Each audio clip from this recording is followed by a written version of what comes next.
Milky mist பன்னீர், high protein பன்னீர். ஆளுநருக்கு ஏன் அரசியல்? ஆளுநர் அரசியல் பேச வேண்டிய தேவை இல்லை, அவசியம் இல்லை, நியாயம் இல்லை. நான் கேட்கிறேன், உங்களுக்கு தமிழ்நாட்டை பத்தி ஒண்ணுமே தெரியாம தமிழ்நாட்டுக்கு வந்திருக்கீங்களா? தமிழ்தாய் வாழ்த்து தான் முதல்ல பாடப்படும்.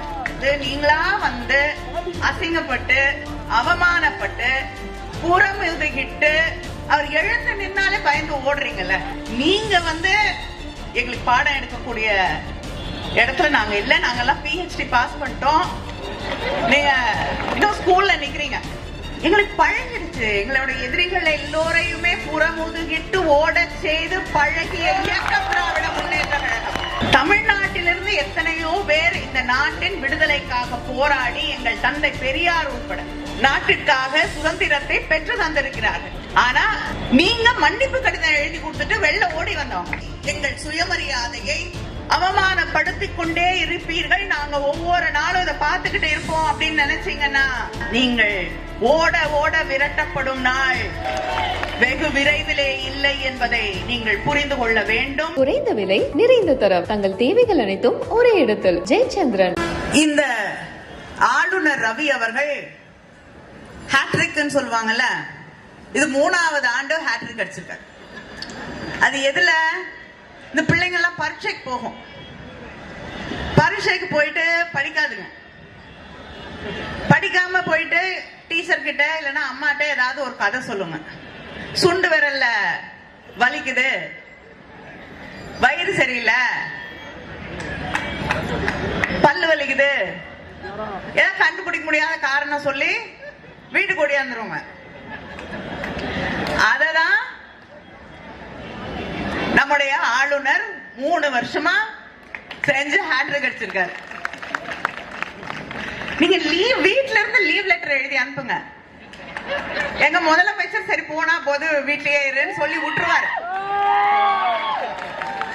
அதனால நீங்க எதுக்கு அங்கிருந்து வந்து அப்புறம் பாதியில ஓடுறது?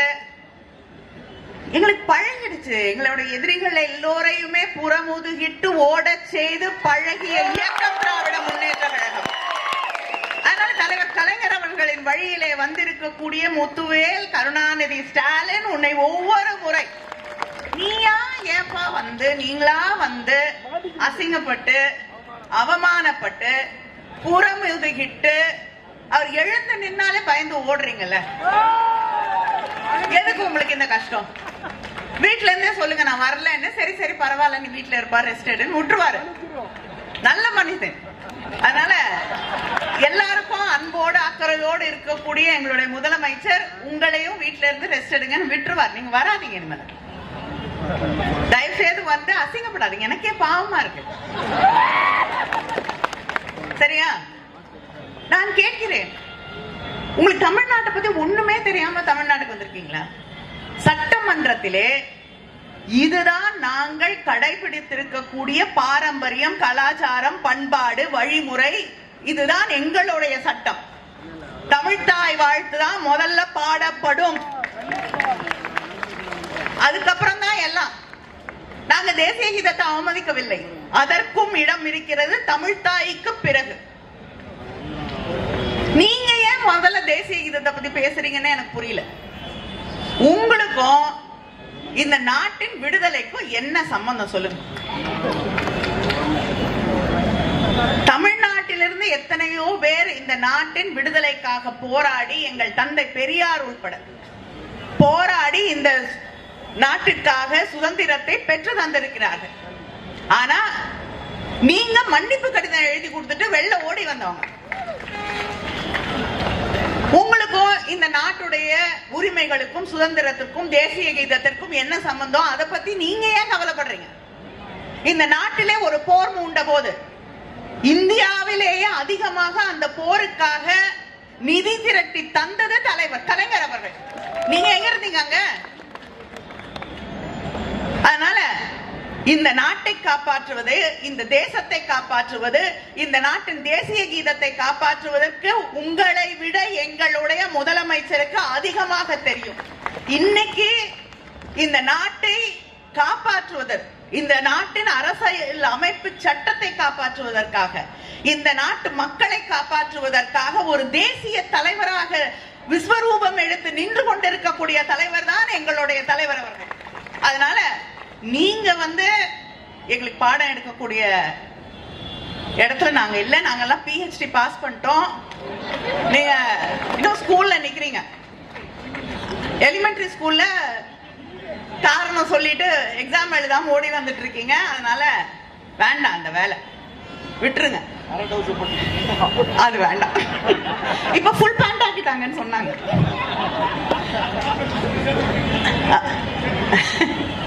அதனால இப்படிப்பட்ட ஒரு ஆளுநர் இங்க இருக்கக்கூடிய தமிழ்நாடு எத்தனை போராட்டம் உயிர் தியாகத்திற்கு பிறகு தமிழ்நாடு என்று பெயர் மாற்றப்பட்டது. அங்க உட்கார்ந்துகிட்டு தமிழ்நாடுன்னு சொல்லாத தமிழகம் சொல்லு. தொடர்ந்து ஒவ்வொரு நாளும் நீங்கள் தமிழ்நாட்டை, தமிழ் மக்களின் உணர்வுகளை, தமிழர்களை, எங்கள் சுயமரியாதையை அவமானப்படுத்திக் கொண்டே இருப்பீர்கள். நாங்க ஒவ்வொரு நாளும் இதை பார்த்துக்கிட்டு இருப்போம் அப்படின்னு நினைச்சீங்கன்னா நீங்கள் ஓட ஓட விரட்டப்படும் நாள் வெகு விரைவிலே இல்லை என்பதை நீங்கள் புரிந்து கொள்ள வேண்டும். எங்கள் முதல்வர் மிக பொறுமையாக இருக்கக்கூடியவர். ஆனால் அந்த பொறுமைக்கும் ஒரு எல்லை உண்டு என்பது பொறுத்தது போதும் மனோகரா பொங்கி எழு என்று எழுதிய தலைவர் கலைஞரின் வழியிலே வந்தவர்கள் நாங்கள். அதனால பொறுத்தது போதும் என்ற நாள் வருவதற்கு முன்னால் உங்கள் நாவை அடக்குங்கள், உங்களுடைய நடத்தையை சரி செய்து கொள்ளுங்கள் என்று கேட்டுக்கொள்கிறேன். இந்த ஆர்ப்பாட்டம் எங்களுக்காக இல்லை, நீங்க இருங்க. இங்க இருந்தீங்கன்னா ஒவ்வொரு நாளும் இந்த பிஜேபி சொல்றாங்களே எங்களுடைய ஓட்டு சதவீதம் ஏறிடுச்சுன்னு, ஒவ்வொரு நாளும் அது இறங்கிக்கிட்டே இருக்கும். எங்களுக்கு ஒன்றும் பிரச்சனை இல்லை, இருங்க வச்சுக்கோங்க, அவரையே இங்கே ஆளுநராக வைத்துக் கொள்ளுங்கள். ஏனென்றால் RSS உடைய பிஜேபியோடைய பரிணாமங்களோடு இருக்கக்கூடிய பல்வேறு பரிணாமங்களில் இருக்கக்கூடிய அந்த கோர முகத்தை ஒவ்வொரு நாளும் தமிழனுக்கு நினைவுபடுத்தி கொண்டிருக்கக்கூடியவராக அவர் இருக்கிறார் ஆளுநர். அதனால நீங்க இருக்கிறத பத்தி எங்களுக்கு பிரச்சனை இல்லை, உங்க நல்லதுக்காக சொல்றேன்.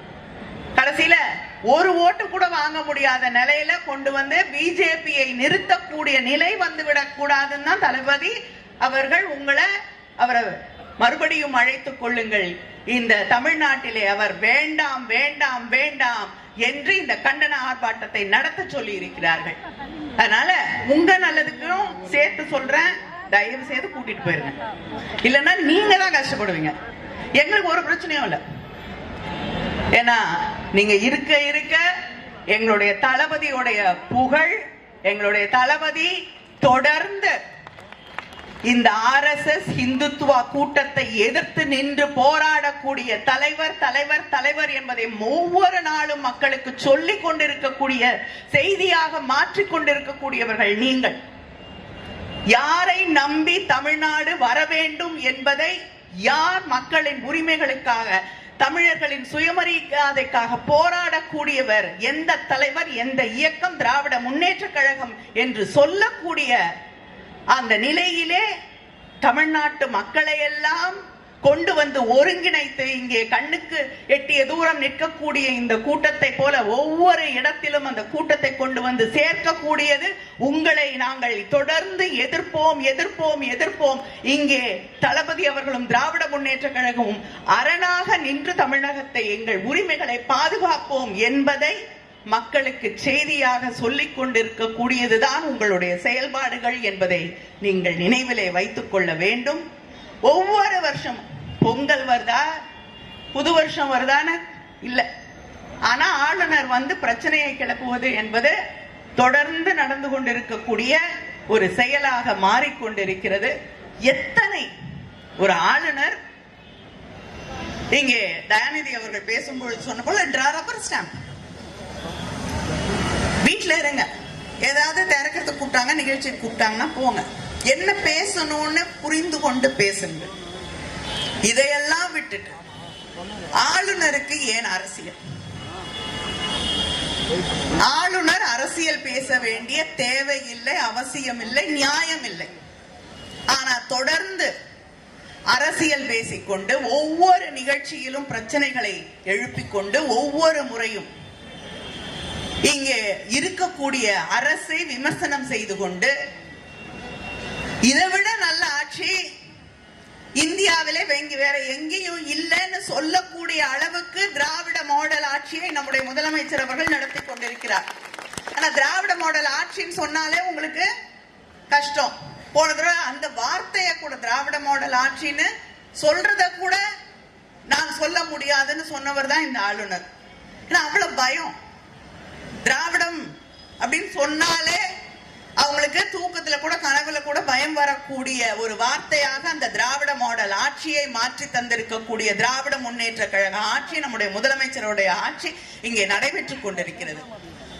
3வது வருஷம் இன்னைக்கு நேற்று நடந்து வெளில போயிட்டாரு.